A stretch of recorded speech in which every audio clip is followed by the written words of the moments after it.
Hello, Veronica Torres here. Now we're on the overview of the Choice for Consciousness Volume 1. Go ahead and follow the link if you haven't heard the introduction video that I've made. I'm reading Choice for Consciousness Volume 1, our first book, aloud to you folks. And we're on the second video of the series right now. And that's the overview. Before we open the toolbox, we'd like to clarify some important terms. First, we have to define the concept of you. You are an infinite, immortal soul.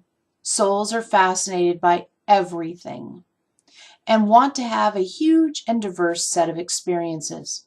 One of the things your soul wants to experience is what it's like to live here on Earth. Living on Earth is very different from how you live as a soul. As a soul, you know that you are one with all. As a human, you often feel completely separate and alone. As a soul, you know that every experience is fascinating and educational. As a human, you judge most things as right or wrong, good or bad.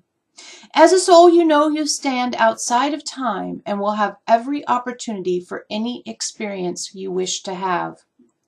As a human, you are convinced that scarcity and lack are your constant companions. Why would a soul want to experience Earth? Why would a soul do something that is so challenging? The simple answer is this: because it's fascinating. You don't believe us? You humans do the exact same thing. You have a game called Pin the Tail on the Donkey, which illustrates how, even in a simple child's game, you take something incredibly easy and make it more difficult on purpose. The aim of the game is to pin a paper tail on a paper donkey, and the person who sticks it closest to where you would find a real tail on a real donkey is the winner. How hard can that be? Apparently not hard enough.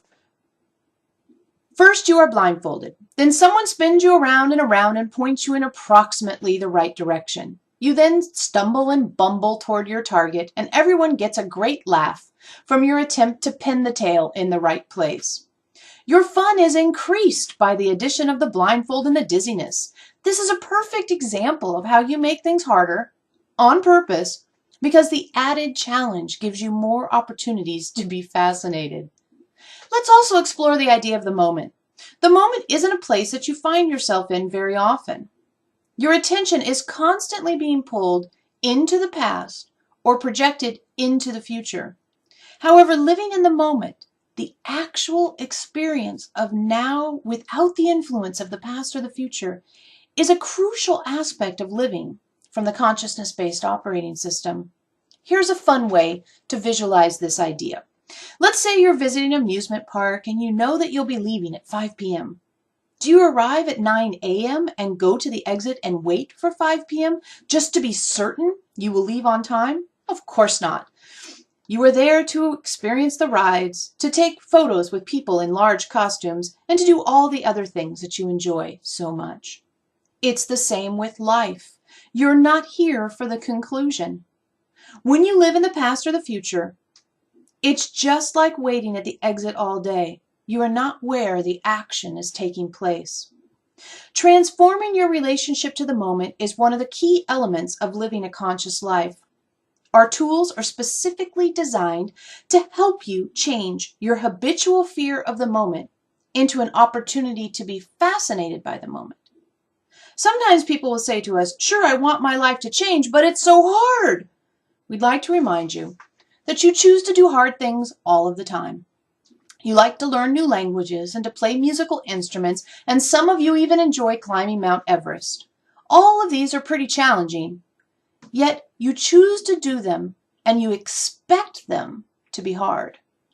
But when it comes to challenges on your spiritual path, you tend to see hard as meaning you're a victim. You are not a victim unless you choose to be. This is a very important distinction. We have many tools to support you in the choice to experience yourself as a creator. You are creating everything that's going on in your life, including the things you would describe as negative, bad, painful, or even wrong. If you think you aren't creating your life, you are mistaken. This is one of the few certainties we can point out to you. You are creating your life in every moment. You are creating it through your reactions to your experiences. The tools in this book will help you become more comfortable with this concept and how to use them to leave the fear-based operating system. Lastly, we want to address your relationship to fear. Fear is an intrinsic part of the human condition. You have it programmed into your DNA in the form of the survival instinct. You might think of the survival instinct being focused on only keeping you alive, but fear and the survival instinct also express in such ways as worry about money, anxiety about your relationships, insecurity about jobs, and concerns about your children. Evolving your relationship to the survival instinct is one of the key components of living from the consciousness-based operating system. Remember that very little in your life changes externally before you change internally. It's the internal changes in attitude, habits, relationships to fears and triggers that generate the external changes you want to see in your life. Let's open the toolbox and explore together. So that's the overview, and for the next video I'll start in on the actual tools that are detailed in this book. There's 22 of them. Until then.